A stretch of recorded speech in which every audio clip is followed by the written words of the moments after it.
what are you thinking? You got any ideas? Well, we can. I'm just waiting for this boy to phone me back to. If they're not there, it's no hassle. We can just do a wee chat as we're heading around. Should we? Do you want to try up there first? Aye. Since we're on this side. Let's go and try. So you're heading back up that way, man. I take it he's collecting tweed, is he? Yeah, he's collecting tweed from all the local weavers. Right. So he'll go and pick it up. He'll drop off the unprepared tweed, and they'll weave it. Dropping off too. And then pick it up again and take it back for washing and grading. Right. Yeah. It's some operation. But they'll drive all over from the bottom of Harris all the way to Port. Alright, so he's solid all the way through. Port and S. They said today they reckon they've got between 150 and 200 weavers. I didn't actually know what the number it was, but yeah, there's. So that's what's quite interesting. It's quite an uptake of weaving that there's been in the last decade, really. So a big growth in that, and oh yeah, definitely, because it enables people to do the crofting aspect of their job and stay at home, but have an almost guaranteed income. Right. Because farming, crofting, nothing is guaranteed with your income. Hard, yeah, it's hard. So that allows people to have that other income. So you have quite a lot of full-time weavers. A lot of part-time folk will have another job and weave as well. Yeah.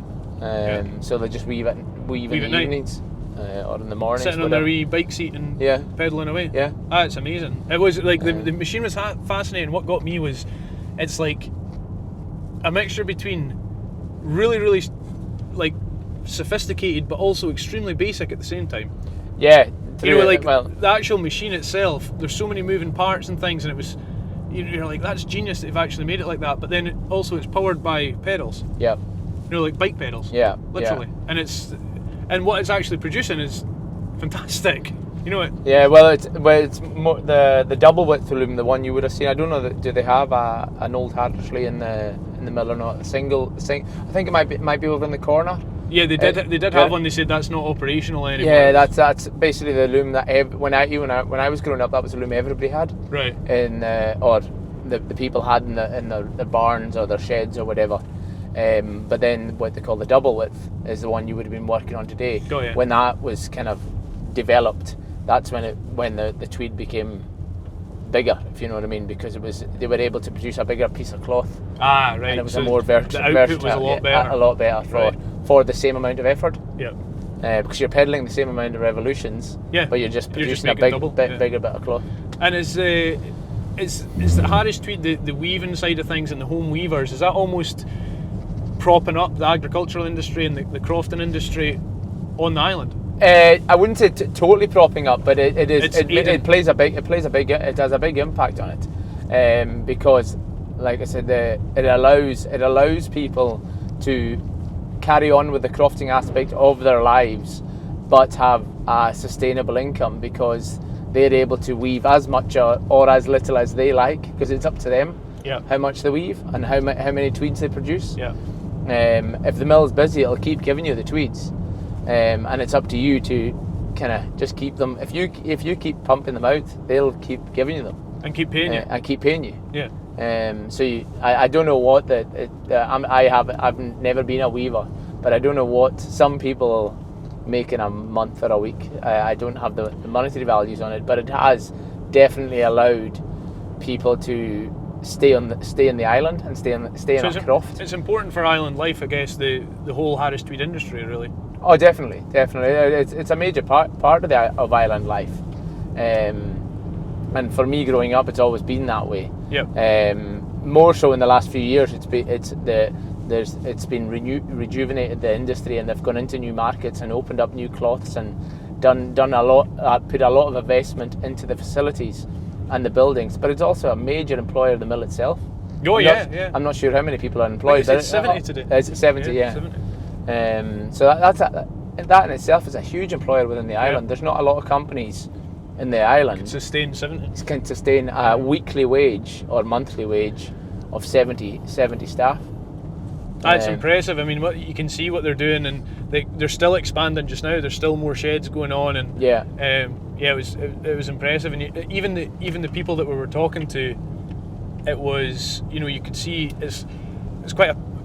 They weren't just talking us in, right? So we put the dye in here, we did it. They were actually quite passionate about it, and you know they were quite involved with what they were doing. Everyone was quite happy wandering about, and it seems like the mill treats them quite well as well. Nah, they seem to have a pretty decent squad morale. So what are you thinking with it? Are you thinking of just making actual garments with it, or are you? No, so the whole thing before we actually started the Harris Tweed, when we were on I first started, and my first initial thought was I want to make a tartan, a Dulscone tartan. Yeah. And then after that, I was like, I can't really do anything with a tartan. You know, I wanted it for our branding, and I was like, I can't really do anything with the tartan. I need to get something that we can use and make into products and it can actually work for us. And then I was like, I wonder if we could, and at this point I didn't know we could, I wonder if we could make a Harris Tweed, and then we could get it designed and made for us. So I started looking into it, and it's a long drawn out process, you know, to get from where I started to now. Yeah. It takes months and months and months. So, back on the phone with Harris Tweed again, because it is an absolute minefield. I don't know where you start, I don't know where you stop, I don't know what scale they're on. You know, are the squares massive, are the scales small? He was asking me for a few different ideas on the colours, so obviously we're going down almost this area here, and potentially heading into like here for a line, which would have been like this line here. So you don't want it to be too sickly, if you know what I mean. You need to dampen it down a little bit. So likes of these colours round about this area are really, really nice and would work really well together, but I do think that you'll need to split it up. But the other thing that the other challenge that we had involved in the mix was I'd phoned them and I said, look, I want to have this made in Scotland. I'm not interested in India, Turkey, China. I'm not interested in that. Oh, well, we don't know any producers in Scotland. It's probably only in the Netherlands, maybe. And they make really high-end quality products. And I'm like, that's not what I'm looking for, though. Surely there's someone in Scotland that makes things. And I've been trying my absolute best to get this manufacturers in the UK, and I thought I had a lead, and the lady emailed me and said, look, I'm pulling out, I don't think I can do it. So then I was back to square one, and I just don't think that you can get the cloth, of course, is going to be produced in the Hebrides, but I don't think we're going to get anyone in the UK. I don't think there's a company that produces this en masse in the UK. And are they based in the UK? I presume. Yeah. Right, no problem. I can give them a call and see what they're thinking. I have another contact. What did she say? They only do it in-house for themselves in their retail shops. Right. Their stuff looks amazing. Blanks, and then eventually I give up, can't find anyone, it's going to be too expensive, blah blah blah, nobody's going to be able to do it. Everyone that I'd contacted said, well, I could do you 10 a month, you know, semi-retired people that wouldn't work with.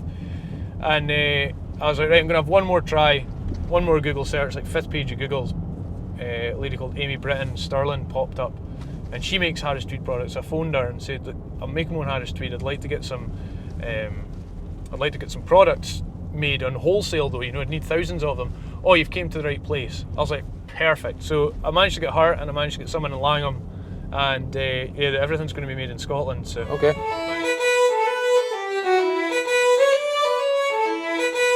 What's one of the challenges for you in Ireland? Like, but we live in an island, but we choose to live here as well. Yeah. Everything that you do has to be efficient, and as efficient as possible. What about even in between smoking? Like it? It's our heritage, it's in our blood, it's in our bones. Look around us. This is what we've come from. So why would we choose to be someone or something else?